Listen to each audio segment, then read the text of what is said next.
Hey, thanks for joining me today, guys. This is Alexander. I want to give you a how-to style on how my fiance and I converted our garage into a photo plus video space for rent. And so how this all started was I wanted to find a way to create some passive income. And my fiance is a model slash actress. Myself, I am a director, producer, and photographer. And naturally, the first thing that came to mind was creating a photo plus video space. We had done a few shoots in our garage already just for fun, and it kind of dawned on me one night when I realized we should turn our garage into a photo plus video space for rent. And it was great because Sasha immediately hopped on board and she loved the idea. It's a space that we're already paying for because we have a mortgage, and if we can make some money off of that, that would be even better. I already had the photo plus video gear, so it seemed like a really easy transition. So the first big task that I had was just cleaning up the garage. We had so much miscellaneous items that we either didn't use, didn't need, or they were just unorganized. And so the first thing I did was really just trying to organize as much as I can, so that way we can declutter the main area of the garage floor. The garage is approximately 400 square feet. It's about 20 by 20 feet. And that's pretty good for a studio space, considering that we've already shot in there before and gotten some looks that we really liked. So once the garage was cleared out and we organized as much as we could, the first thing that I wanted to do was create some sort of accent wall or main attraction wall that could be used for any kind of creative purpose.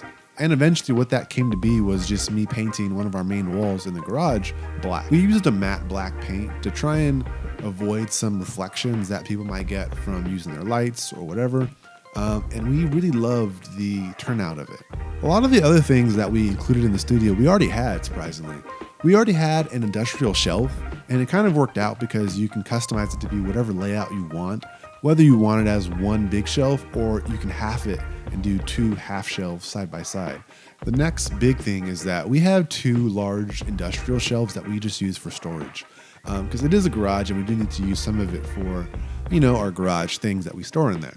And so I didn't want our guests to be able to see that kind of stuff or it just to kind of affect the overall vibe of the space. And so our solution for that was to find some kind of curtain setup that we can use or rig up to kind of hide these storage shelves. And so we found these really cool darkening black curtains that are kind of dual purpose. They're curtains slash, if you want to use them as a background, you could. And they're 10 feet by 10 feet. So we bought two of them because our space is 20 by 20 feet.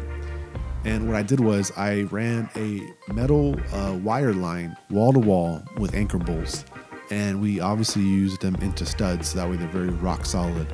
And we just kind of hung up our curtains there. We wanted to go to great lengths to really avoid that feeling of it being a garage, but we wanted to also have the perks of it being a garage too, because we can have that big garage door come up if folks wanted to have that natural light come in to use. So that way they have either the option of using studio lighting or they can use the large garage door bay for natural light.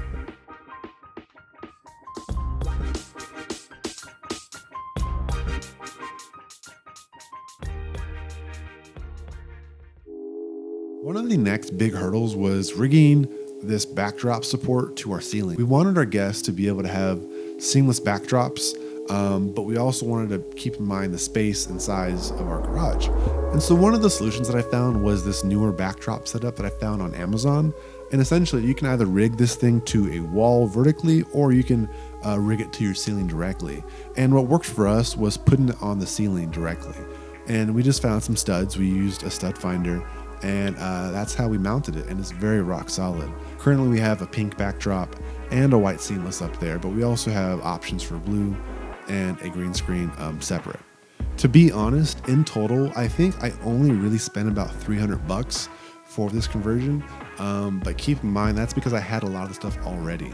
I already had the industrial racks that we used. I already had all of the photo gear, so that was easy, and the backdrops.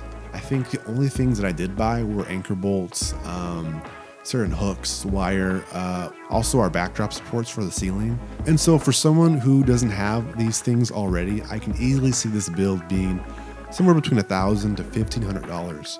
And that is including minor gear like C-Stands, light stands, stingers, clamps, etc. So definitely keep that in mind before jumping into something like this. And we do have a Wi-Fi. We use our home internet's guest Wi-Fi, so that way it is separate from our personal home's internet. And we just set it up to where it's called Hidden Gem Creative IE. And guys, that's it for today. Thank you guys for joining me on this studio build podcast. I hope it worked out well, guys.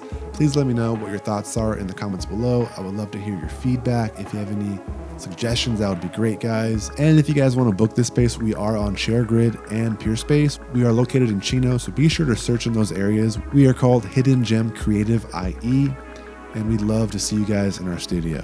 If you guys would like to see more content, please like and subscribe, guys. I would love to share more videos like this, guys. I'll see you, okay, next time.